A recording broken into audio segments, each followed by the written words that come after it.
Bonjour à toutes et à tous, bienvenue ici au Salon Pareige pour ce nouveau numéro de Sans Filtre, l'émission politique de la semaine. Merci au Cercle des Pareiges de nous accueillir une nouvelle fois, de nous permettre d'installer notre studio.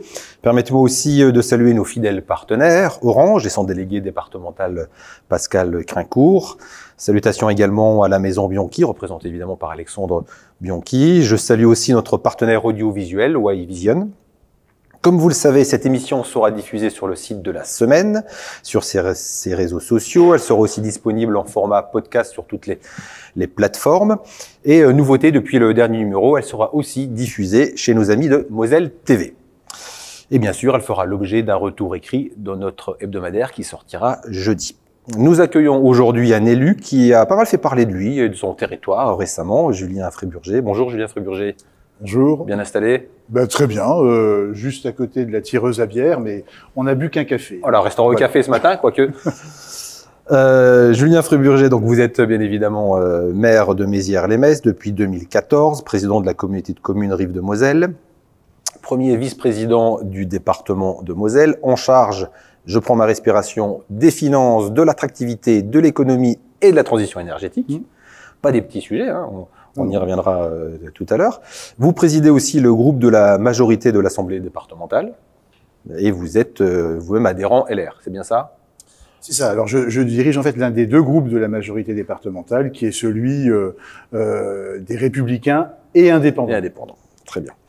Alors je le disais, Julien Fréburger, vous avez fait parler récemment en bien évidemment de Mézières-les-Messes et de Rives de Moselle parce que personne n'a pu passer à côté. Le 28 octobre dernier, vous avez participé à la pose de la première pierre du futur hôpital Elsan. Alors c'était plus qu'une première pierre, hein, on a pu s'en apercevoir parce que le chantier est déjà bien avancé avec une livraison prévue à l'été 2026. Je résume en deux mots le projet. Hein. C'est un projet qui va donc du groupe Elsan qui va rassembler les établissements actuels Claude Bernard de Metz et la clinique Notre-Dame de Thionville. On y trouvera 382 lits, 26 salles d'opération, 1 millier de personnes y travaillera. C'est très important. Des centaines de patients viendront sur place chaque jour. Donc cela va redessiner la carte de la santé dans le sillon lorrain. D'ailleurs, nous avions titré dans la semaine l'hôpital qui va tout changer. On va s'attarder un peu sur ce projet, ce presque méga projet, Julien Fréburger, qui est évidemment important pour le territoire et pour Mézières. Déjà, nous dire ce que ça va, on va commencer par là, ce que ça va changer pour le territoire déjà de la commune, de Rives de Moselle et au-delà. Alors, si on commence par la ville et par Rives de Moselle, c'est un territoire qui ne manque pas d'atouts, et depuis longtemps, sur le plan de l'économie, sur le plan du nombre d'emplois qui sont présents. En revanche, on n'avait pas de grande infrastructure de santé. Donc là, pour la ville de Mézières-les-Messes, pour le territoire de Rives de Moselle, c'est un service qui nous concerne tous, fondamental, qui s'y installe, et l'occasion d'un saut qualitatif pour le territoire. Parce que faire, arriver un tel équipement, vous l'avez dit, environ 1000 collaborateurs, plusieurs centaines de professions de santé, dont entre 200 et 300 médecins. Ça implique énormément de changements, d'évolutions, au niveau bien sûr du quartier dans lequel l'hôpital va exercer ses activités. Sur d'anciennes friches, hein, c'est ça? Absolument. Alors en plus, il y a quelque chose d'intéressant, puisque ce terrain de 10 hectares était un terrain au départ sidérurgique.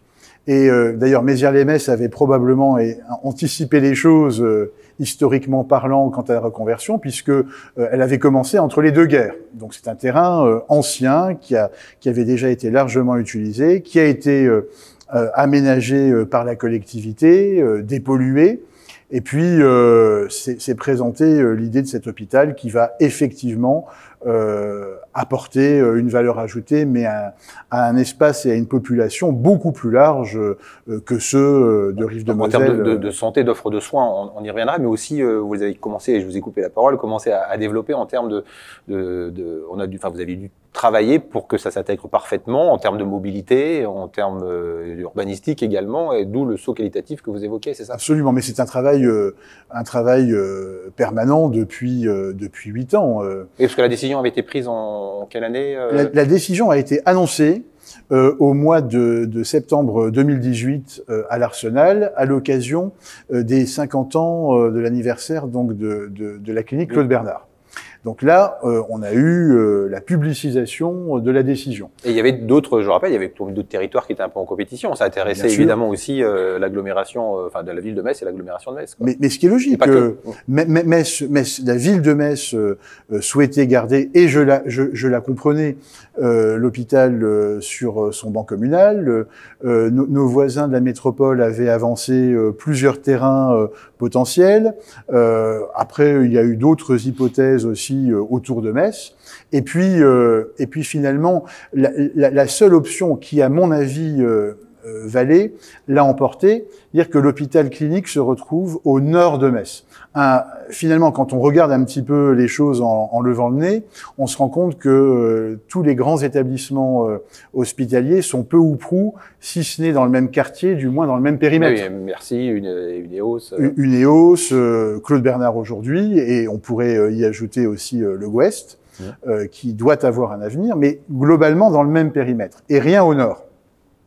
Donc, je pense qu'en termes d'équité dans l'accès aux soins, en termes de garantie d'accès à un hôpital et à l'ensemble de ses services, il fallait que cet établissement soit au nord. Alors évidemment, moi, on m'avait posé la question dès 2015, et je crois qu'il m'a fallu pour le coup, à peine quelques secondes pour répondre.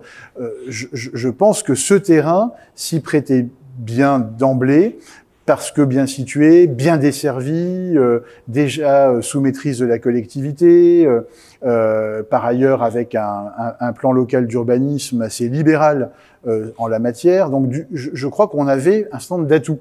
Et on s'est en fait échiné à mettre en valeur et en avant ces atouts, sans jamais critiquer aucune des autres propositions qui avaient été formulées. Parce que je me mets à la place de mes collègues, je comprends très bien qu'ils aient défendu d'autres fonciers plus conformes à leur fonction. Mais là, voilà, l'idée, c'est de se dire, pour le bassin de population, pour les centaines de milliers d'habitants qui sont entre le centre et le nord de Metz. Parce que Elsan communique sur, en gros, voilà, on sera au cœur d'un bassin de 800 000 habitants, quoi. Écoutez, vous regardez toutes les données que nous connaissons, entre le sud de Metz et le nord de Thionville, en y incorporant le nord Meurthe-et-Mosellans, qui est quand même un jet de pierre de Briey par la 4, enfin, vous avez 800 000 habitants. Et en plus, une VR52 qui permet d'accéder justement à ce nord Mosellan et Meurthe-et-Mosellans, qui est quasiment à côté du terrain de l'hôpital. Vous y ajoutez la 4, la 31, le conseil départemental qui a aménagé un grand rond-point sur la voie rapide, une gare TER juste à côté et des transports en commun qui seront expérimentés dès le printemps prochain et définitivement installés dès les quelques mois qui suivent l'ouverture de l'hôpital de façon pérenne, et on a quelque chose de très intéressant à tout point de vue, puisqu'on pourra s'y rendre de différentes façons, y compris en usant des transports collectifs, à un endroit qui, par nature, est bien desservi. Parce que c'est un enjeu, évidemment, on l'a dit, donc, 1 millier de personnes qui vont travailler dessus, plus sûr. Voilà, tous les patients qui vont venir avec beaucoup en ambulatoire, c'est-à-dire en hôpital de jour. Enfin voilà, on arrive le matin et on repart dans la journée, surtout qu'un des enjeux, enfin des objectifs du groupe Elsan. Donc il faut que ce soit fluide, que la mobilité soit top, quoi. Il faut que ça fonctionne, quoi. Absolument. Et vous y ajoutez aussi, en plus de cela, un service d'urgence ouvert 24 heures sur 24, 365 jours par an, une maternité. Donc effectivement, ça va concerner un public large. Et je crois que les choix, d'ailleurs, les analyses et les études qui ont été menées l'ont confirmé, est judicieux. Donc on le voit, hein, le centre de gravité, en tout cas pour la santé, voilà, se recentre, enfin, ou se déplace un peu au nord. Alors, vous n'êtes pas le représentant ici officiel du groupe Elsan, mais quand même, vous allez nous redire un peu 2-3 mots sur le projet. C'est quelque chose qui vous a tenu à cœur aussi. C'est avec une grande dimension en termes d'environnement et d'éco-construction, et puis aussi d'avoir un parc au milieu, et ça participe aussi à l'attractivité, enfin en tout cas à l'animation de la commune également. Alors on est bien d'accord, le projet c'est avant tout celui du groupe Elsan. C'est un projet privé, bien évidemment. Tout à fait. C'est quand même pas tout à fait neutre aujourd'hui que de dire qu'un groupe met 155 millions d'euros sur la table avec une aide s'agissant du parc de la part de l'agence de l'eau, mais c'est avant tout de l'argent privé. De l'argent privé qui contribue à un projet effectivement qui a été un peu co-construit avec la collectivité. Dès le début, avec Gabriel Giacometti, on s'est dit qu'il fallait que cet hôpital soit si possible vertueux sur ce plan. Alors vertueux il est par sa situation, on l'a dit, un terrain que l'on a reconverti. Vertueux il est aussi par son aménagement. Il va littéralement se dérouler autour d'un parc de 3,5 hectares, parc qui va s'épanouir en lieu et place d'une friche industrielle au départ.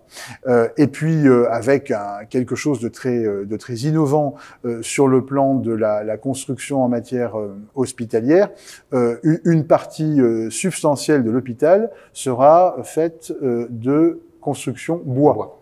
Donc on a évidemment beaucoup de béton, parce qu'il en faut, ne serait-ce que par rapport aux spécifications techniques d'un tel établissement, mais il y aura également beaucoup de bois.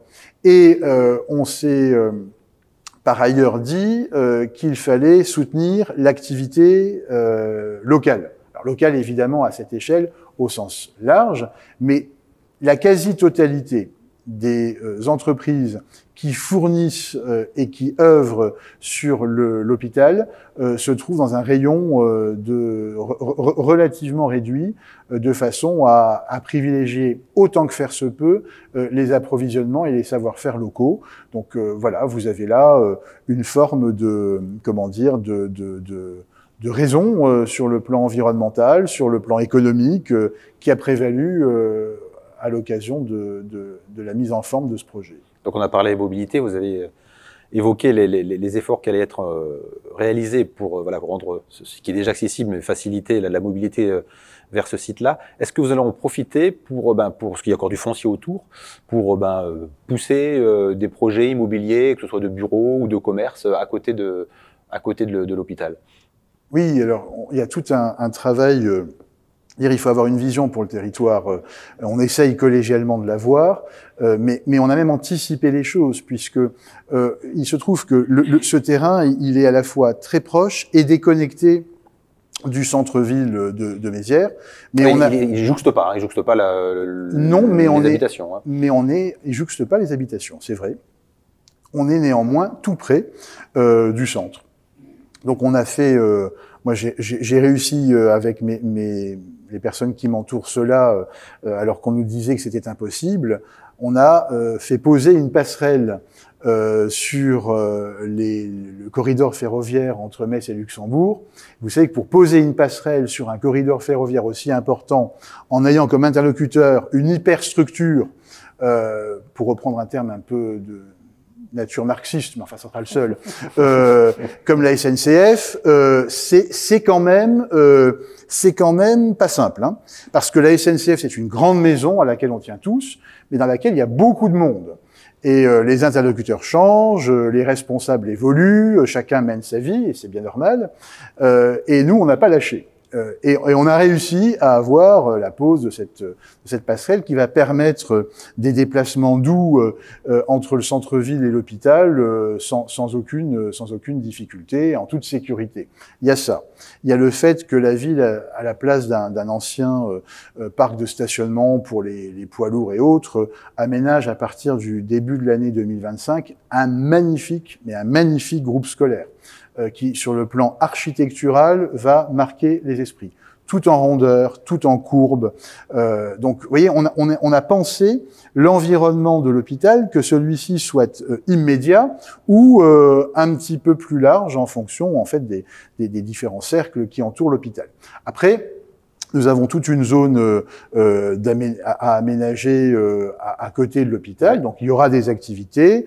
On ne s'empresse pas non plus parce que les projets sont nombreux. Il faut simplement réguler les choses de façon à ne pas prendre des décisions par trop rapides. Et vous sentez déjà une envie de venir s'installer là, parce qu'il y a des promoteurs qui vous contactent. Est-ce que vous sentez que l'attractivité, du fait de ce projet, l'attractivité s'accroît pour c'est évident pour la ville et pour le territoire. Disons que l'intérêt était marqué depuis l'annonce de l'implantation de l'hôpital, donc il y a maintenant quelques années, 6 ans. Et il s'est évidemment renforcé depuis que ce qui apparaissait comme étant conceptuel et chimérique est devenu une réalité. À partir du moment où on a vu les grues, à partir du 8 janvier 2024, et les grues arriver, le chantier a vraiment commencé le 8 janvier dernier. Donc évidemment, quand vous voyez les bâtiments sortir de terre et ce concept devenir une réalité physique, ça attise naturellement, et c'est normal, l'intérêt. Donc oui, on a beaucoup de contacts, seulement il faut y aller en prenant le temps de bien faire. Et puis on a d'autres perspectives en termes de foncier, pour lesquels on a décidé raisonnablement de prendre son temps. On ne déplace pas forcément facilement une entreprise. Il faut penser aux emplois qui y sont, et il vaut mieux prendre 1 an, 2 ans de plus que prévu, plutôt que d'agir précipitamment et de le regretter par la suite. On reste encore sur ce sujet-là pour évoquer, en tout cas, la vocation première de l'hôpital, c'est bien sûr de soigner la population. L'Agglo a pris la compétence santé. Alors, est-ce que c'est simplement, j'allais dire, juste un clin d'œil parce qu'il y a l'hôpital qui est là, ou est-ce qu'il y a des enjeux pour vous aussi? Est-ce que vous allez profiter de l'hôpital pour un peu aussi insuffler, redessiner un peu la carte au niveau local, en accueillant, il y aura des maisons de santé sur place, je crois, c'est ça? Oui, alors par rapport aux responsabilités qui sont les nôtres, et même si on peut cultiver un certain humour pour alléger par moments l'ambiance, mais non, on ne peut pas ne faire qu'un simple clin d'œil pour le coup. C'est vraiment une démarche qui est pensée, qui est réfléchie. Pourquoi ? Parce que même étant dans un territoire bien situé, bien desservi, avec une couverture santé qui n'est pas mauvaise, eh bien, on est quand même confronté en tant qu'élu, et c'est mon cas, également en ville, à de nombreux concitoyens qui vous demandent si vous pouvez user de votre influence pour qu'ils puissent être admis par un médecin, médecins qui me disent eux-mêmes que leur patientèle est archi complète. On a aussi le problème des quartiers ou des zones d'habitation un peu moins centraux, avec des gens qui ont du mal à accéder à un médecin sans faire de gros efforts ou prendre largement son temps. Donc on a ce problème de couverture, d'accès à la santé, il est présent, y compris sur le sillon mosellan, parce que les médecins généralistes et a fortiori spécialistes, eh bien comme tout le monde vieillissent, on a une moyenne d'âge qui nous laisse à penser que beaucoup vont prendre leur retraite dans les prochaines années, si ce n'est déjà fait, et donc il faut les remplacer. Et on sait aussi que le changement du système que l'on appelle communément le numerus clausus prend quelques années avant de produire des effets, ce qui est bien normal. On forme pas un médecin en 2 ou 3 ans. Donc ça c'est le premier point, et c'est le plus important, c'est les besoins de la population. Parce que je veux dire, on n'est pas là pour se faire plaisir, même si on a le droit de prendre du plaisir à ce que l'on fait, mais on est là avant tout pour apporter des réponses concrètes à la population, à nos concitoyens. Premier point. Deuxième point, il y a une demande des professionnels de santé qui sont sur le territoire. Rive de Moselle a créé 2 maisons de santé, soutient... Donc, ils vous demandent quoi? Ils vous demandent des locaux? Ils vous demandent... des locaux, des facilités, ils demandent à s'inscrire dans une dynamique portée par le territoire. Moi, j'ai pas la prétention, ça serait ridicule, de me substituer à l'agence régionale de santé, mais en revanche, comme élu, on a, alors, en étant conscient naturellement de nos possibilités, mais aussi de nos limites, on peut mettre en place une dynamique locale et mettre autour d'une même table, pour symboliser un peu les choses, les professionnels de santé qui sont d'ores et déjà installés sur le territoire, ceux qui vont venir dans le cadre de ce magnifique projet d'hôpital clinique, et puis tous ceux qui pourraient être intéressés par un territoire attractif sur lequel on peut avoir accès à une patientèle nombreuse. Donc tout cela se fait, mais se fait pas isolément. Les professionnels de santé, je m'en suis aperçu il y a quelques semaines en inaugurant plusieurs cabinets de professions de santé au centre-ville de Mézières, sont eux-mêmes isolés. Ils ne connaissent pas tout le monde. On croit toujours que les gens dans un même domaine de compétences se connaissent tous. Non.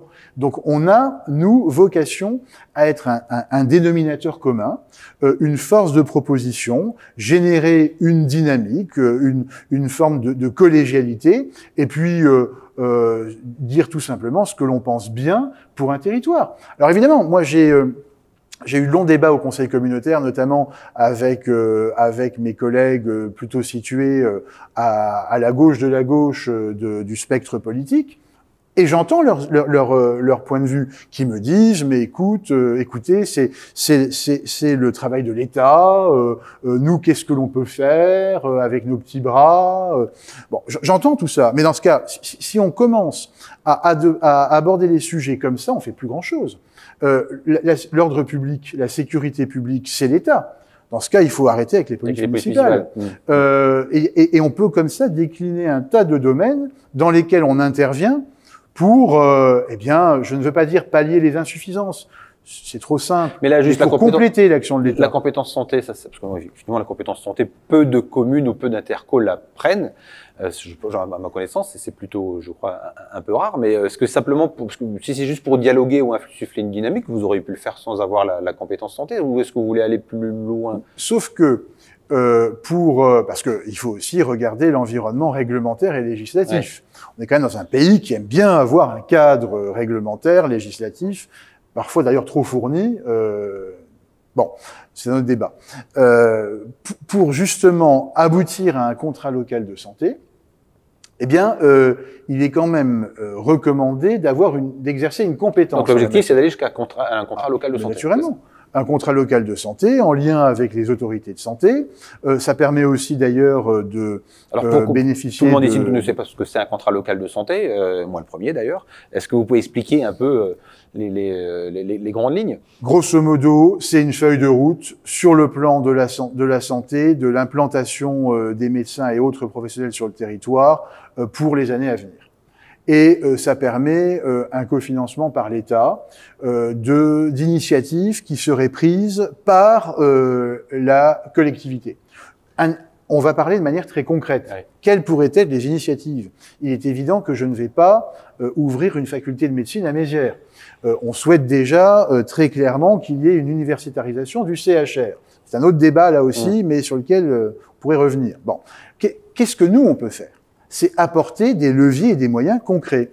On le fait à l'égard d'entreprises qui se créent et qui, vivent les premières années de leur existence dans des locaux communautaires. On a énormément de locaux, à la fois administratifs et techniques, qui sont la propriété de Rives de Moselle et qui permettent à des activités d'être initiées, des pépinières, de se lancer, ce qu'on appelait des pépinières, voilà. Eh bien, ce que l'on fait pour les entreprises, on pourrait le faire dans le cadre de l'installation de médecins pour faciliter un petit peu l'arrivée, l'atterrissage de jeunes médecins, frais et moulus sortis d'université. On pourrait aussi l'imaginer en termes d'organisation de permanence sur le territoire, parce que on n'est pas obligé d'avoir un cabinet ouvert 7 jours sur 7. On peut aussi imaginer que ces locaux soient mutualisés, partagés. On peut aussi imaginer, alors même que on met en place des transports, qu'il y ait une réflexion en la matière permettant, d'une part d'avoir un débouché sur le plan des professions de santé, mais aussi des facilités en termes d'accès. Vous voyez, il y a un tas de sujets que l'on peut imaginer. On peut aussi favoriser l'installation en ville de médecins qui auraient des activités en lien avec l'hôpital. En fait, c'est une copie, c'est une page blanche sur laquelle on se donne les moyens, d'écrire déjà un brouillon et puis ensuite un contrat. Donc voilà un petit peu la démarche. Et l'enjeu, si je comprends bien, c'est évidemment d'attirer des professionnels de santé, parce on le sait que la problématique de l'offre de soins actuellement, c'est de réussir à attirer sur son territoire suffisamment de professionnels de santé. C'est vrai partout en France, mais c'est compliqué évidemment chez nous avec la proximité du Luxembourg, qui est une véritable pompe à main d'œuvre, et notamment dans le domaine de la santé. Donc là aussi, c'est un sujet. D'ailleurs, le patron d'Elsan s'en est expliqué, a apporté aussi son analyse sur le sujet. Vous, comment vous voyez cette concurrence-là? Est-ce que vous pensez que réellement ça, enfin évidemment, vous faites tout, et le contrat local de santé en est la preuve, pour pouvoir attirer des jeunes diplômés. Mais est-ce qu'il n'y a pas autre chose à faire, de renforcer encore le dialogue avec le Luxembourg pour essayer de jouer un peu plus partenarial, le côté partenarial? Écoutez, il faut qu'on travaille davantage encore avec le Grand-Duché, parce qu'on voit bien que dans ce domaine, comme dans d'autres domaines professionnels, il y a une espèce de pompe aspirante grand-ducale de nombreuses compétences, et pour des raisons tout à fait entendables. Hein. Je visitais ce matin une très belle entreprise sur le territoire, et on me disait, mais on fait appel à des chasseurs de tête pour trouver des tourneurs-fraiseurs. À des chasseurs de tête pour trouver des tourneurs-fraiseurs. Oui, alors qu'avant, les chasseurs de tête, c'était plutôt pour ce qu'on appelait le top management, voilà, des cadres dirigeants et autres. Mais le top management, on le trouve toujours. Le problème, c'est qu'en dessous, on trouve de moins en moins de monde. Donc, nous avons effectivement une vraie difficulté. Donc, il faut qu'il y ait ce dialogue, qui soit à la fois respectueux, convivial, mais aussi empreint de fermeté. Et puis à nous aussi de proposer, vous savez, cette espèce de supplément d'âme que peut proposer une collectivité. Parce que le jeune médecin vient rarement seul, parce qu'il y a parfois des enfants, des besoins sur le plan tout simplement d'une forme d'intégration sur le territoire, quels que soient les domaines de la vie. Donc ça, on peut l'apporter.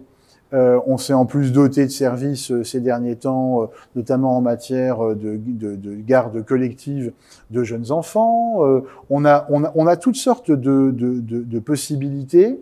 On a un autre exemple, parce que ça peut aussi intéresser les médecins, un club d'entreprise qui fonctionne de manière totalement indépendante, mais avec une interaction avec la collectivité, qui peut aussi être un environnement très intéressant pour des professionnels de santé ou des entreprises qui travaillent en lien avec ces professionnels de santé. Vous voyez, il y a un tas de possibilités que ne peut pas offrir un contrat de travail fut-il grand-ducal, sec.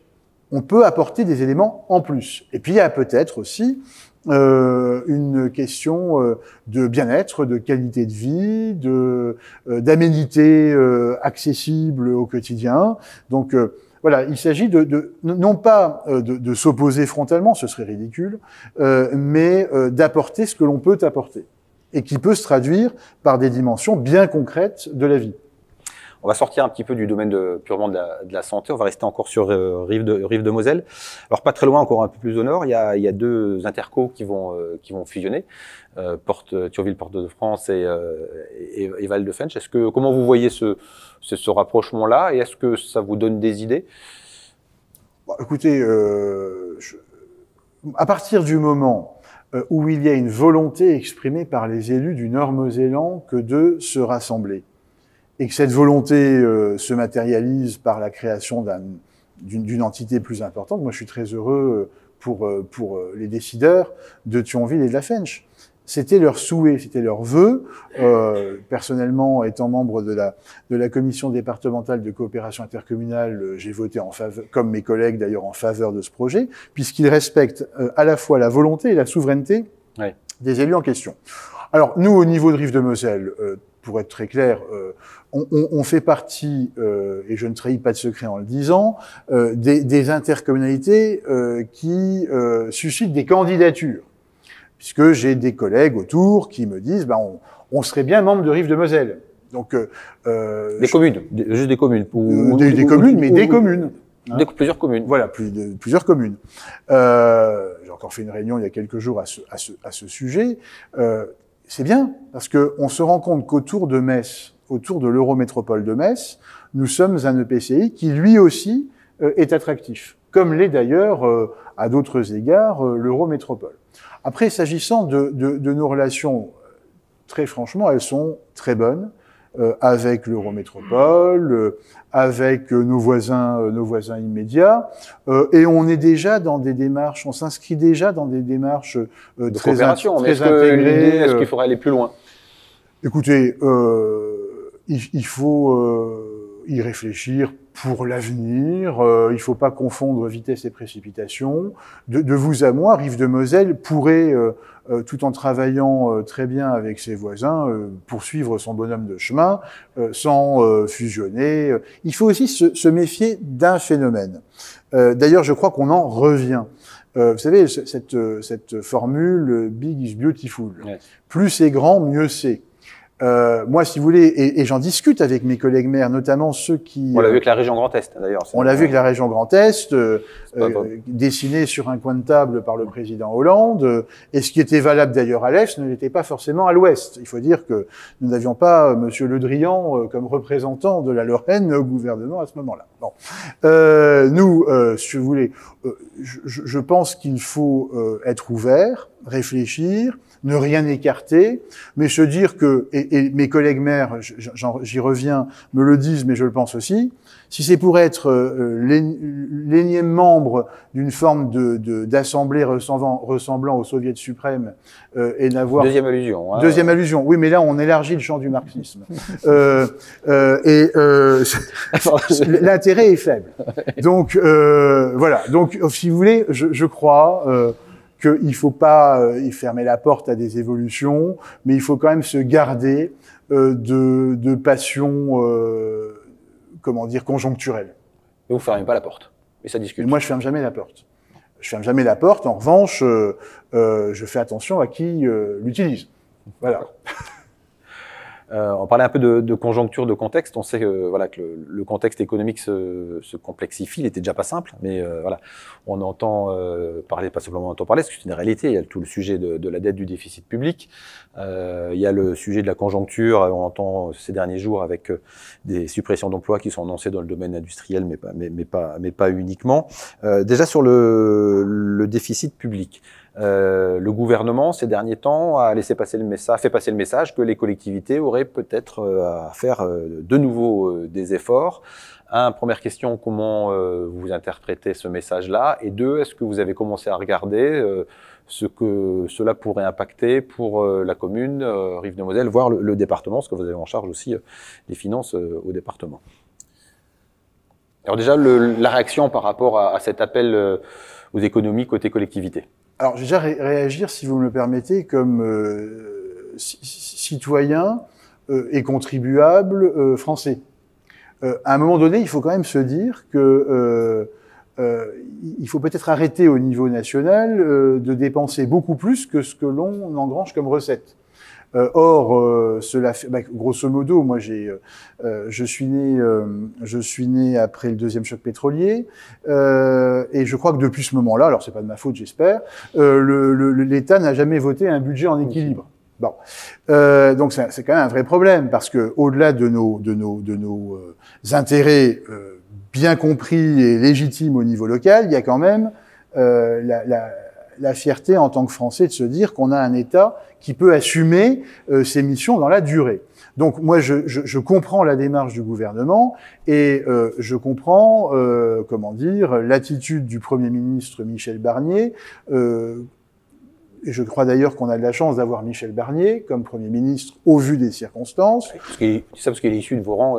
Pas uniquement, mais je pense que c'est quelqu'un qui, à 73 ans, a l'expérience nécessaire, le parcours nécessaire pour appréhender le mieux possible, ou à tout le moins le moins mal possible, la situation dans laquelle nous sommes. Et dans laquelle, évidemment, nous a un peu plus conduit le quoi qu'il en coûte. Mais le quoi qu'il en coûte, on était tous à un moment donné plus ou moins favorables, mais en se disant tiens, il y aura un retour de bâton. Bon, bah écoutez, il arrive, il est là. Bon, premier point. Deuxième point, sur les collectivités, il est bien évident que dans une première version du projet de loi de finances pour 2025, l'effort demandé aux collectivités est trop important. D'une part parce que c'est assez injuste de vouloir faire reposer autant d'efforts sur un ensemble de collectivités qui ne sont à l'origine que d'une très faible partie du déficit public. Premier point. Deuxième point, parce que si on coupe les jambes des collectivités, cela va générer des effets bien plus dramatiques sur l'activité économique, sur le bâtiment, sur les travaux publics, que nous ne pourrions en retirer de bénéfices sur le plan purement budgétaire. Donc, je crois que le Premier ministre l'a bien compris. Il est tout à fait favorable à des échanges approfondis, notamment avec les départements de France qui sont les grands gagnants, si vous me permettez l'expression, des plans qui ont été échafaudés. Ils pourraient contribuer à hauteur, si je ne m'abuse, au niveau national de 2,2 milliards, ce qui représenterait rapporté...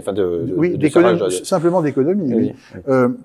Ce qui met d'emblée un gros tiers des départements dans une situation absolument inextricable, dès maintenant. La Moselle en fait partie ou pas? Non. La Moselle fait partie de la deuxième cohorte, puisque ces mesures, et je pense que le bon sens l'emportera, si ces mesures devaient être confirmées, nous ferions partie des 80% de départements concernés en 2025 et n'arrivant plus à faire face à toutes leurs obligations. Il faut se dire que c'est pas pour schématiser et pour le plaisir de simplifier, mais pour avoir des ordres de grandeur. La Moselle, c'est grosso modo un budget d'1,2 milliard. Sur ce 1,2 milliard, alors on additionne les sections, il y a, comme dans tous les départements, environ 65 à 70% de dépenses que l'on peut qualifier de non pilotables. C'est-à-dire que vous ne pouvez pas faire autrement que de dépenser dans les domaines tels que ceux, bien sûr, du RSA, l'aide à l'enfance, les mineurs non accompagnés, les enfants qui, parce que les juges en ont décidé, sont placés sous la protection du département. Ce sont des dépenses que l'on ne peut pas minimiser. On peut jouer marginalement, mais ça reste extraordinairement périphérique aux vrais enjeux. Donc, on nous demande de faire, grosso modo, plusieurs dizaines de millions d'efforts sur le petit tiers restant de dépenses pilotables. Et alors même que l'intervention d'un département, qui est un grand donneur d'ordre, est importante pour l'ensemble du tissu socio-économique. Il faut savoir que la Moselle, chaque année, a un montant d'investissement. Alors ça varie un petit peu d'un exercice à l'autre, mais qu'on pourrait, grosso modo, résumer à 120 millions d'euros. 120 millions d'euros injectés sur le territoire, c'est beaucoup d'entreprises, derrière lesquelles il y a des salariés, derrière lesquelles il y a des familles. Donc attention à ne pas aller trop loin. Je crois que tout le monde est conscient que nous avons des efforts à faire, mais les collectivités se trouvent finalement, pourraient se trouver, mais j'espère et je forme le vœu que ce ne sera pas le cas, comme étant un peu, comme souvent, une variable d'ajustement. Alors si on peut pas les prendre de les collectivités, où peut, selon vous, où il est possible de faire des économies? Alors j'ai pas tout à fait dit, si vous me le permettez, qu'on ne pouvait rien faire au niveau des collectivités. Là aussi, la porte n'est pas fermée. Et puis bon, moi je ne suis moi j'ai en charge par délégation, notamment le domaine des finances, vous l'avez dit. Donc évidemment que le moindre sujet, le moindre chiffre, la moindre annonce, quelque part, ça me stimule, si vous voyez ce que je veux dire. Sur le plan des économies à faire, je crois sincèrement, je vais reprendre alors une référence qui m'est beaucoup plus familière et beaucoup plus chère à mes yeux, une référence gaulliste. Je pense que nous avons encore, malgré la simplification dont on nous rebat les oreilles depuis des décennies, encore au niveau national un certain nombre de comités théodules que l'on pourrait largement réformer, simplifier, fusionner, supprimer. Voilà, il y a encore, alors c'est pas moi qui le dis, hein, c'est la Cour des comptes, donc des gens beaucoup plus sérieux, mais on a là en la matière, très franchement, des économies de fonctionnement substantielles à faire. On va pas réduire le déficit de l'État avec cette seule mesure, mais je crois aussi qu'à un moment donné, il faudra que l'on se penche davantage, et c'est peut-être maintenant le moment, sur une forme de réorientation de nos politiques sociales. Nous sommes allés tellement loin, je dis nous, c'est nous le pays, hein. Je ne veux pas rentrer dans des débats partisans, mais tellement loin dans une volonté de protéger que finalement on est passé de la protection indispensable des Français qui en ont besoin à un moment donné ou de façon plus pérenne, à une protection généralisée. Ce qui fait qu'aujourd'hui, on a une partie non négligeable, je ne dirais pas substantielle, mais non négligeable de la population qui a fait ses calculs et qui calcule très bien, se disant il vaut mieux que je reste à la maison. Je vis pas plus mal comme cela, je m'évite bien des frais annexes et ma qualité de vie n'en est pas amoindrie, plutôt que d'aller travailler. Or, je crois que si on a bien tous un défi, et a fortiori depuis la crise sanitaire qui nous a tous affectés à relever, c'est celui tout simplement de la revalorisation du travail, du mérite, de l'effort, et ça commence où? À l'école. Parce que à force de, enfin, je ne veux pas être caricatural, mais à force de se dire on note plus les enfants parce que ça pourrait les traumatiser, on met maintenant des smileys, vous savez, alors des smileys comme ça quand c'est une mauvaise note, comme ça, bon, à un moment donné il faut arrêter. Il faut pas avoir évidemment une démarche qui dramatise ou qui culpabilise ou mais à un moment donné, tout travail mérite d'être évalué honnêtement et correctement, sans traumatisme volontaire ni même subséquent. Premier point. Deuxième point, je crois qu'il faut arrêter de trouver des excuses à tout le monde, y compris aux auteurs de délits et même aux multirécidivistes, parce que finalement, si la personne qui se rend auteur d'un délit bénéficie d'excuses lors de son premier délit, bah, elle en aura toujours au 5e, au 10e, au 15e. Et on va au-delà de, enfin, on a sorti un peu du sujet, mais je comprends. Mais vous voyez un peu l'idée. Mais je comprends l'idée. Enfin, en tout cas, moi, je suis pas pour un. Votre vision. Je suis pas pour un État, comment dire, sanctionnateur, un État de police, comment dire, au sens historique du terme. Mais à un moment donné, il faut qu'il y ait des règles, que les règles républicaines soient respectées, que le travail soit valorisé, se dire aussi qu'il y a des choses passionnantes à faire dans l'industrie, dans l'artisanat, dans des métiers qui aujourd'hui permettent une réussite extraordinaire. C'est très bien de vouloir être exclusivement, et je ne critique pas ce domaine qui est fondamental, mais on ne peut pas avoir que des vendeurs, que des gens qui sont une société de service.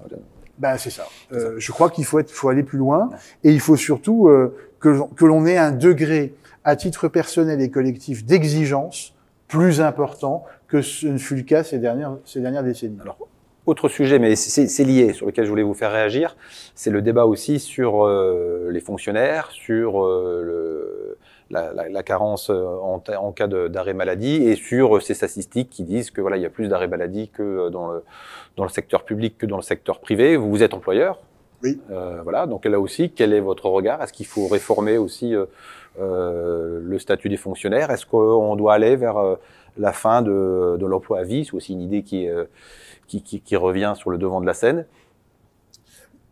Avant toute chose, moi, je veux vraiment me méfier et me défier de toute position radicale, voire caricaturale. Il n'y a pas d'un côté un secteur privé dans lequel tout est merveilleux, et de l'autre un secteur public dans lequel tout le monde, profiterait en quelque sorte de la générosité collective. Je crois que dans la fonction publique, quelle qu'elle soit, comme dans le secteur privé, il y a des gens qui s'investissent, qui travaillent, qui croient en ce qu'ils font et qui trouvent du sens à leur mission. Donc pour moi, le fait qu'il y ait une forme de protection des fonctionnaires, à travers notamment la garantie de l'emploi, ne me heurte pas. Pas du tout. Parce que quand on est fonctionnaire, on a bien sûr des droits et des possibilités qui peuvent effectivement susciter l'envie, mais on a aussi des obligations et des devoirs. Et j'en reviens aux devoirs. Donc, que l'on bénéficie d'une protection parce qu'on exerce des missions de service public ne me choque pas, bien au contraire. Premier point. Deuxième point, que vous trouviez des gens qui abusent dans le public comme dans le privé, c'est indéniable. Et là, il y a, à mon avis, il y a probablement un effort d'équité à soutenir, et je suis plutôt favorable à ce qui est avancé en termes de jours de carence. Je crois qu'il faut le problème de la société française, c'est que il y a trop de niches, il y a trop de statuts particuliers, de règles particulières. Je pense que dans la mesure du possible et sans rogner sur l'essentiel, il faut effectivement qu'il y ait une certaine équité. Donc, je vois ça plutôt favorablement.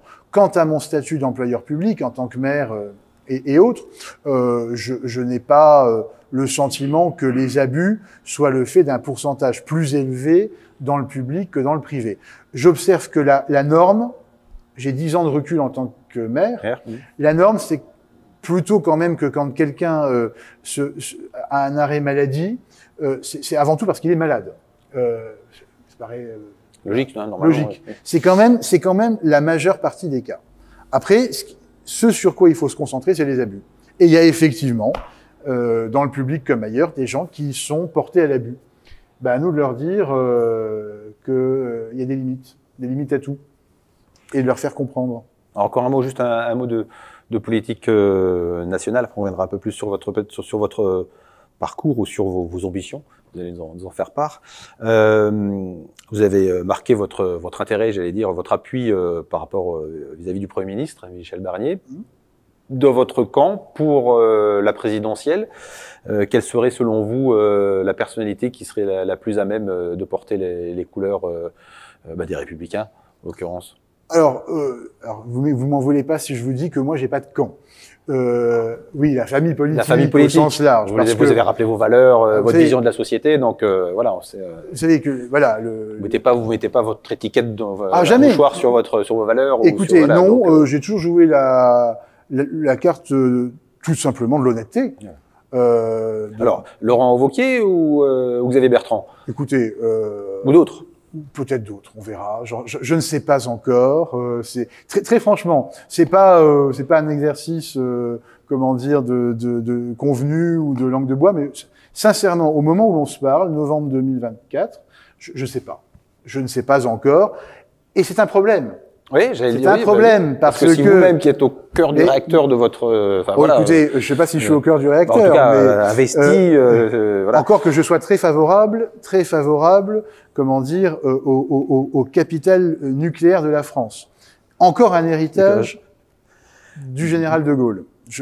Voilà, je l'ai placé. Oui, c'est un problème. Pourquoi? Parce que la politique, elle a besoin d'incarnation. Voilà. Et encore plus à droite qu'à gauche. Vous savez, à gauche, on adore l'émotion, les synthèses de synthèse. Et puis, à la limite, on accorde moins d'intérêt à celui ou à celle qui portera le message, si tant est qu'il y ait un message. Je crois que même à gauche, il n'y a plus qu'un message. Il n'y a pas un message, il y en a beaucoup. Mais revenons à droite. Revenons à droite, oui, pardon. À droite, on a besoin plus qu'ailleurs d'incarnation. Et c'est en cela que je vous dis qu'il y a un problème. Parce qu'aujourd'hui, personne ne se détache. On n'est pas en train de se dire, mais oui, bien sûr, c'est lui, c'est elle qui va porter nos idées à l'occasion des prochaines échéances nationales. Alors moi, j'ai le plus grand respect, je connais et l'un et l'autre. Hein. Vous avez cité Xavier Bertrand et Laurent Wauquiez. J'ai du respect et de l'estime pour les deux. Mais très franchement, je ne sais pas s'il s'agira de l'un ou de l'autre ou d'une tierce personne. Je ne sais pas encore. Alors j'observe, je suis comme tout le monde, et puis je me dis qu'avant de se dire tiens, voilà notre champion, voilà notre championne, de gonfler les muscles et de se prendre un 5%, je me dis qu'il faut peut-être mieux avant travailler à un projet. Vous voyez, il y a quelque chose... Parce que c'est bien beau de savoir si c'est Monsieur Tartampion, mais pour faire quoi? Pour dire quoi? Pour faire quoi? Pour faire passer quel message? Pour susciter quel élan? Parce que je pense que nous avons besoin, au niveau national comme au niveau politique, d'une forme d'élan vital. Or, pour l'instant, il y en a plus beaucoup. Ça s'est complètement délité. On ne sait plus très bien d'ailleurs ce qui différencie les uns des autres, y compris entre la droite et la gauche. Il n'y a plus que les propos un peu radicaux, caricaturaux et souvent d'ailleurs assez grossiers qui prévalent. Donc je pense qu'il faut là aussi se donner un peu le temps de la réflexion et du travail, sachant qu'on a peu de temps. Donc c'est pas un projet au long cours, c'est un projet pour tout de suite. Travaillons, réfléchissons. Quelles sont les urgences du pays? Qu'est-ce qu'il faut faire rapidement? Parce qu'il y a des urgences en France. La société française vit un malaise comme elle en a rarement vécu. Le pays ressent une forme de déclassement comme il en a rarement vécu. On a du mal alors d'abord c'est typiquement français que de voir nos défauts avant nos atouts alors qu'on en a beaucoup. Mais reconnaissons qu'on traverse depuis un certain nombre d'années une passe difficile. Donc moi je pense que la première des urgences, c'est de savoir ce que l'on veut faire. Et puis la seconde, de manière très schématique là aussi, qui pour les porter? On va s'intéresser un peu à vous, on s'intéresse déjà beaucoup à vous, mais sur j'allais dire aussi la trajectoire. Donc vous avez été l'un des plus jeunes conseillers municipaux de France, je crois. En quelle année vous avez été élu au conseil municipal? Écoutez, ça remonte au siècle dernier et donc au dernier millénaire. 95 95. 95. Oui, j'ai été élu à 18 ans et un jour. Ouais, donc, voilà. Performance, voilà. Bah, en tous les cas, un très bon souvenir. Voilà. Et parce que la même année, j'avais eu cette élection, l'honneur d'être élu au premier tour, installé un 18 juin, troisième référence. Et puis, dans le même mois, j'ai eu mon bac et mon permis. Voilà. Alors, bon. Je fais un peu d'archéologie personnelle. Non, mais c'est bien de le rappeler. Mais ce sont des souvenirs marquants. Tout le monde l'a pas en tête. Donc, élu maire en 2014, c'est ça? Oui, tout à fait. 37 ans. Ça doit être ça. 36 même. 36. Vous avez 47 aujourd'hui. C'est ça. C'est ça. Absolument. Voilà. Donc, vous avez fait partie, vous faites toujours partie, enfin, des jeunes espoirs, et vous avez concrétisé ces espoirs de la droite locale, de ce qu'on a pu appeler à un moment voilà, la formule vaut ce qu'elle vaut, des bébés Grosdidier, parce que vous étiez un peu dans le sillon de François, le sillage de François Grosdidier, vous avez travaillé à ses côtés notamment. La suite, c'est quoi pour Julien Fréburger? Alors déjà, on va faire par étapes. Les prochaines municipales, 2026, vous y retournez certainement. C'est possible, hein, c'est possible et très, très probable. C'est probable. Voilà, c'est probable, mais j'ai tellement de choses à faire que, très franchement, faudra bien que je me pose la question avant les élections. Ouais. Mais pour l'instant, c'est pas encore tout à fait, comment dire, la priorité du moment. J'ai beaucoup de pas la priorité, mais je pense que. Mais oui, je commence à y penser. Voilà. Je commence à y penser et surtout pas penser à une candidature, à une campagne, parce que les gens savent bien. D'ailleurs, en 2020, le contexte nous y a un peu conduit aussi, mais j'ai un peu déploré le fait qu'il n'y ait pas eu de campagne. Ouais. Bon. Alors là, oui, j'y pense un peu, mais surtout, pourquoi faire? Quelle est notre feuille de route après tant de projets d'envergure, comme il y en a rarement à si courte échelle temporelle dans la vie d'une collectivité de cette taille? Je veux dire, il faut qu'on travaille sur la qualité, sur des aménagements, Voilà. Donc il y a effectivement une réflexion, mais qui est davantage tournée vers ce qu'il nous faudrait faire, plutôt que vers des éléments de plus marketing.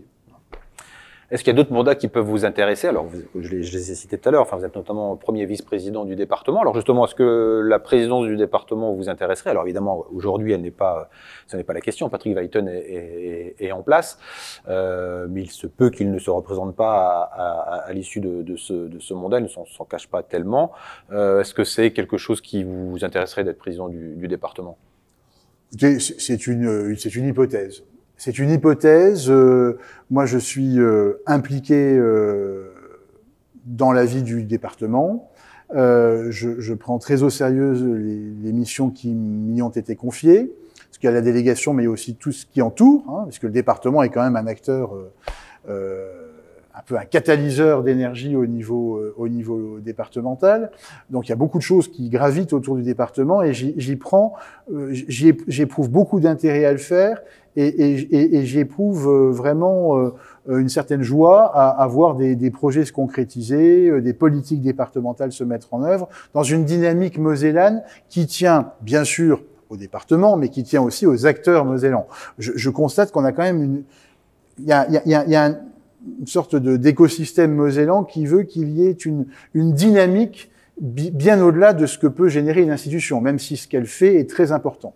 Donc oui, pourquoi pas, c'est une hypothèse, mais il ne vous aura pas échappé, vous l'avez d'ailleurs dit, qu'il y a un président, que nous sommes dans le cadre d'un mandat qui s'achèvera, selon toute vraisemblance, en 2028. Donc il y a une forme de latitude. Donc pourquoi pas? Moi, quand Patrick Veyten m'a proposé la première vice-présidence, pour tout vous dire, je ne voudrais pas trahir le secret de nos échanges, je lui ai demandé une réflexion. Il me l'a proposé une deuxième fois, et à la troisième, j'ai répondu. Mais en quelques jours, hein, parce que c'est engageant. On prend pas des responsabilités comme ça pour le plaisir d'en avoir. Il faut se dire que c'est une organisation, ça demande une totale disponibilité d'esprit et une organisation. Donc voilà. Et puis par ailleurs, le département de la Moselle, c'est quand même là une collectivité d'exception. C'est pas tout à fait un département comme les autres.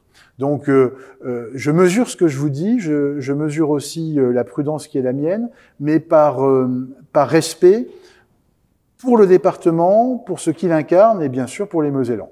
Donc, c'est une hypothèse que l'on pourrait qualifier à ce stade de crédible, sachant qu'elle n'est pas d'actualité.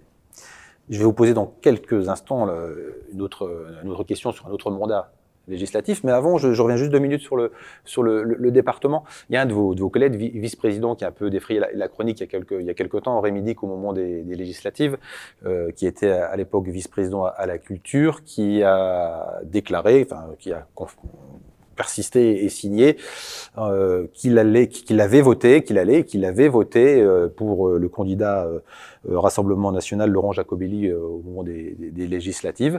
Est-ce que vous comprenez sa décision? Est-ce que avec le recul, est-ce que vous l'aviez, me semble que vous l'aviez, je ne sais pas si vous l'aviez condamné d'ailleurs ou pas. Comment vous aviez réagi à l'époque? Écoutez, moi j'ai simplement dit à mon collègue Rémi que j'aurais bien aimé être informé de sa prise de position en tant que président de groupe avant qu'elle ne soit rendue publique. Mais ça c'est, je le lui ai dit de manière amicale parce que on s'entend bien. Est-ce que je l'ai comprise? Oui. Pourquoi? Parce que il se trouvait que dans cette circonscription, il y avait un choix absolument magique entre le député sortant Rassemblement National et une candidate de la France Insoumise, dont on connaît, alors je ne parle pas de la candidate, mais de sa sensibilité politique, dont on connaît à la fois la profondeur de la réflexion, la modération sur le plan des propos et l'intérêt du projet. Donc effectivement, quand vous vous retrouvez entre le marteau et l'enclume, c'est un peu compliqué. Donc je peux comprendre son mouvement, même si pour ma part, tout en respectant les élus, y compris comment dire ceux qui se revendiquent d'une appartenance au Rassemblement National, je ne partage pas en revanche ce choix. Je ne l'ai jamais partagé et je pense. Dans la même situation, vous n'auriez pas fait ce choix-là? Non, moi, très franchement, je vais vous donner ma position. Ouais. J'ai pas été confronté, Dieu merci, à la même configuration dans ma circonscription, mais très franchement, je pense, en mon âme et conscience, que je serais allé voter, mais j'aurais tout simplement glissé un bulletin blanc dans l'enveloppe mise dans l'urne. Voilà, je n'aurais pas pu, mais je vous le dis tout de suite, hein, je n'aurais pas pu glisser un bulletin à la France Insoumise, eu égard à tout ce que ça représente, et à mon avis au véritable danger que représente la France Insoumise pour le pays, pour sa cohésion, pour ses valeurs, pour son histoire, pour tout ce que c'est vraiment, comment dire, à peu près aux antipodes de ce que je pense et de ce que je défends.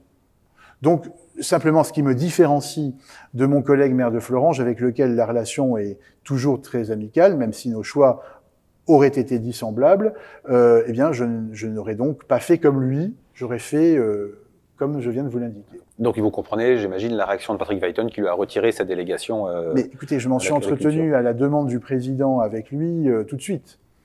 Et j'avais d'ailleurs dit à Rémi Dick que l'issue, c'est-à-dire le retrait de délégation, avant même que celui-ci ne lui soit annoncé, était imparable. Donc, bien entendu que je le comprends, et pour moi, il n'y avait plus de suspense à l'issue de cette prise de position rendue publique. Allez, dernière question, je vous l'avais promise, avant que le public puisse poser éventuellement des questions. La députation, être député, est-ce que c'est quelque chose qui vous intéresserait non, mais déjà, j'allais dire intellectuellement, au-delà de l'aspect carrière politique, est-ce que... Écoutez, j'ai été candidat une fois aux législatives. Ça commence à dater, puisque c'était face à Aurélie Filippetti. Et François Hollande venait d'être élu, il y avait une vague rose. J'étais quand même un chanceux avec la ministre de la Culture dans la circonscription. Et c'est curieux, mais quand vous avez c'est une circonscription qui en plus incline un peu plus à gauche qu'à droite et qui suit en général une dynamique nationale. Ouais. Et dans ce type de circonstances, c'est Belkir Belhaddad actuellement. C'est ça, exactement. C'est amusant parce qu'il y a moins de candidats. Vous voyez, il y a moins de candidats pour aller affronter. Il y a moins de volontaires. Il y a moins de volontaires, donc moins de candidats. Et puis moi j'y suis allé parce qu'on me l'a proposé, avec le soutien de François Grosdidier, qui avait été député de la circonscription assez longtemps, ça a été une très belle expérience.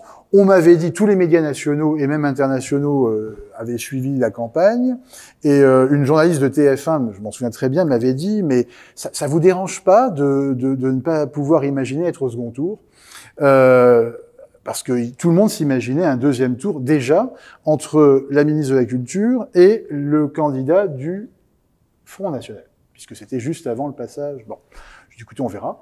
Puis finalement, je me suis retrouvé au deuxième tour. Je crois que j'ai fait 17-18 000 voix dans la circonscription, et Aurélie a dû en faire 21 ou 22 000, quelque chose comme ça. Donc c'était une bonne expérience, vous voyez, très formatrice. Moi, je l'ai félicité le soir de l'élection, et je me suis dit que peut-être qu'un jour, ce ne serait qu'une répétition avant une élection gagnante. Je note quand même que moi, en général, il me faut 2 fois. Vous voyez. Je parle bien des élections. C'est-à-dire que au municipal, la première fois, j'ai fait 46%, mais c'était quand même pas tout à fait suffisant. Donc la deuxième fois, tac, j'ai été élu avec belle avance face à mon député-maire sortant. Auquel j'ai conduit à faire prendre une petite retraite anticipée. Au départemental, pareil. 2 fois. C'était aussi face à Gérard Terrier ou pas? Non, c'était face à Aurélie Filippetti. Et lui aussi, puisqu'il était son suppléant, je crois, ou l'inverse, je ne sais plus. Et puis, voilà, législative, j'ai perdu une fois, sans avoir démérité, je crois. Bon, écoutez, on verra s'il y en a une deuxième. Rendez-vous aux prochaines législatives, alors. On verra ça. Merci, Julien Fréburger. Y a-t-il des questions? Bonjour, Julien Fréburger. Tout d'abord, félicitations pour votre parcours politique et surtout votre comportement politique, qui est assez rare, qu'il faut souligner. Alors, vous avez souligné à juste titre Rive de Moselle et son positionnement un peu stratégique aussi, le développement dans l'économie, l'industrie, le commerce, la santé, mais aussi les loisirs. Alors, quand on est à Rive de Moselle, on voit que l'environnement aujourd'hui évolue. On voit que côté nord, il y a des rapprochements d'intercommunalités qui se font, puisqu'on aura bientôt Thionville-Val-de-Fensch. On voit au sud Métropole de Metz. J'insiste bien sur Métropole de Metz, puisque je suis respectueux des décisions qui sont prises. Alors, est-ce qu'on regarde plutôt, quand on arrive de Moselle, vers le nord, ou est-ce qu'on regarde plutôt vers le sud, vers Metz, ou est-ce qu'on regarde dans les deux directions? Et question complémentaire, qu'est-ce qu'on peut envisager comme coopération sur ce grand territoire qui va de Metz à Luxembourg? Merci pour vos mots qui me touchent. Pour répondre à votre question, alors, moi, je suis né à Metz, donc à titre personnel, même si j'ai de la famille à Thionville, et d'ailleurs, un ancien maire de Thionville était un de mes grands-oncles, que j'ai peu connu. Mais je dirais que, du point de vue de Rive de Moselle, il y a un mouvement plus naturel au quotidien vers Metz. D'ailleurs, Mézières-les-Metz, son ban communal, faisait partie du patrimoine de l'abbaye Saint-Vincent dès, si je ne me trompe, le XIIe ou le XIIIe siècle. Donc, il y a un mouvement plus massif vers Metz, mais qui fait qu'on ne tourne pas le dos à Thionville, puisque Thionville-Metz, on est quand même dans un périmètre extrêmement proche. Donc, si je voulais m'en tirer par une pirouette, ce que je ne ferai pas, mais tout en le disant, je dirais qu'à Rive de Moselle, on n'est pas tourné plus spécifiquement vers le sud ou vers le nord, on s'efforce d'avoir une vision panoramique de la situation. Premier point. Et deuxième point, pour être un peu plus sérieux et surtout un peu plus humble, je pense sincèrement qu'on a tout intérêt à réfléchir, travailler et converger ensemble depuis le sud de Metz jusqu'au nord de Thionville. Je pense que s'il y a vraiment un territoire qui n'est pas une agglomération au sens de définition qu'en donneraient des géographes ou même administrative, ou même sur le plan administratif, mais qui est plutôt une conurbation, je pense que il y a véritablement là quelque chose à faire. Parce que, très franchement, de Marly à Cattenom, de Mézières à Florange, ou du centre de Thionville au Sablon, il y a que l'administration pour penser qu'il y a des limites, qu'il y a des frontières. Il est bien évident que les gens y vivent, y travaillent, ils vont pour des loisirs ou autres, mais sans tenir compte. Voilà. Donc je crois vraiment que le mouvement qui a été initié par les EPCI, les intercommunalités du Nord Lorrain, il y a de cela 2-3 ans, doit à mon avis faire l'objet d'un approfondissement dans les mois et années qui viennent. Alors il ne s'agit pas forcément de créer une seule entité sur le plan interco, mais pourquoi pas, moi je verrais assez bien une forme de pôle avec certains sujets d'intérêt commun exercés ensemble, en tous les cas une dynamique globale. Voilà, je crois vraiment que ce sillon mosellan a des choses à faire ensemble. Autre interrogation ?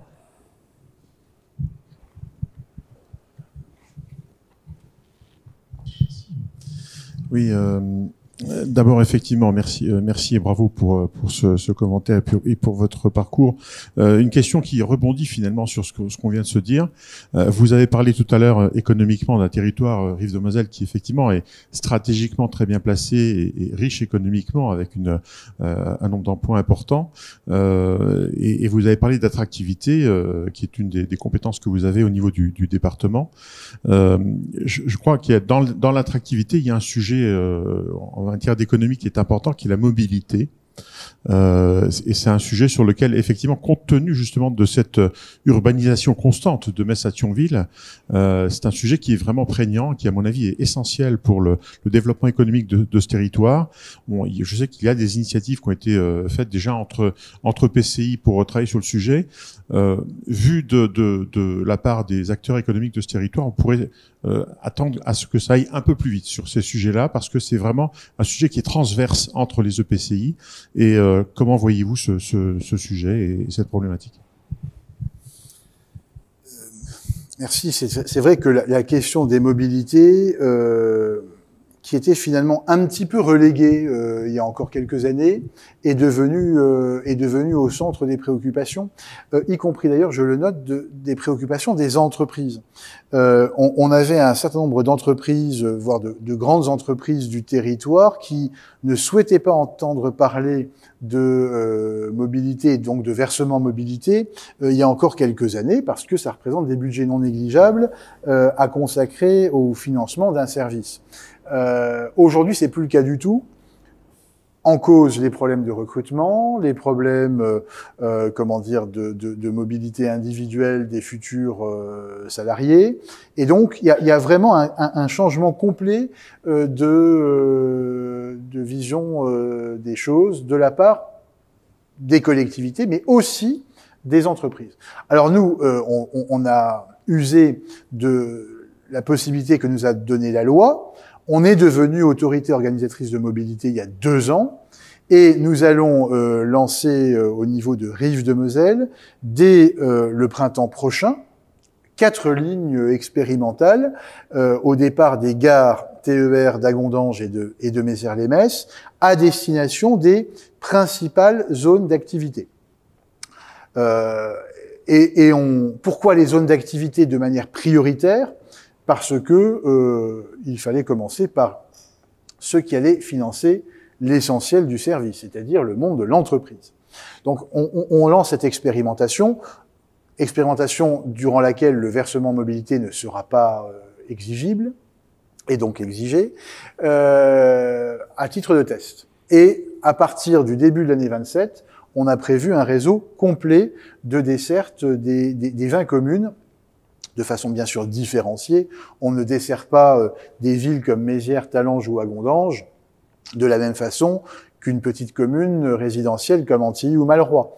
Mais l'ensemble du territoire sera concerné par un réseau de mobilité adapté à chaque desserte. Là où effectivement il faut accélérer les choses, et effectivement tout prend du temps, c'est dans l'articulation de notre offre avec l'offre de nos voisins, et notamment de l'Eurométropole de Metz. Là, il y a un effort à fournir. Il y a un maillon, on monte un maillon, une coordination entre les deux à obtenir. C'est la volonté de François Grosdidier, c'est la nôtre aussi. Donc je pense qu'à un moment donné, qu'est-ce qui fait que ça échoue? Il y a des questions de nature juridique par rapport au marché qui sont nécessités par la délégation que représente la desserte du territoire métropolitain. Et c'est très compliqué d'en sortir ou d'y rentrer, et de coordonner les choses. Compliqué, pas sur le plan technique, mais sur le plan juridique. Donc on a quand même une petite course d'obstacles qu'on a commencé, mais qu'il nous faut maintenant accélérer. Premier point. Autre point, mais là ça va beaucoup mieux, c'est l'articulation entre notre réseau de transport et la desserte TER. Nous sommes partis des principales portes d'entrée du territoire que sont les gares, et notre réseau va être articulé aux horaires des TER desservant les gares d'Agondange et de Mézières. J'ajoute à cela qu'il ne faut pas oublier les mobilités douces. On a déjà pas loin de 150 km de réseau de voies vertes et de voies douces sur le territoire. Et là, on est en train, en ce moment même, d'aménager une voie douce express, en quelque sorte, qui va relier les gares TER d'Agondange, de Mézières-les-Messes, l'hôpital clinique, et dans un second temps, l'ensemble du pôle commercial de Semécourt. Donc on a là aussi une articulation à trouver avec les mobilités douces, de façon à permettre à nos concitoyens de pouvoir user de différents modes de déplacement en les coordonnant et en facilitant leurs tâches aussi. Merci Julien Fréburger. Eh bien, c'est la fin de cette émission déjà. Merci à nos partenaires Orange et à la maison Bianchi. Je vous donne rendez-vous pour un nouveau numéro le 5 décembre. À bientôt.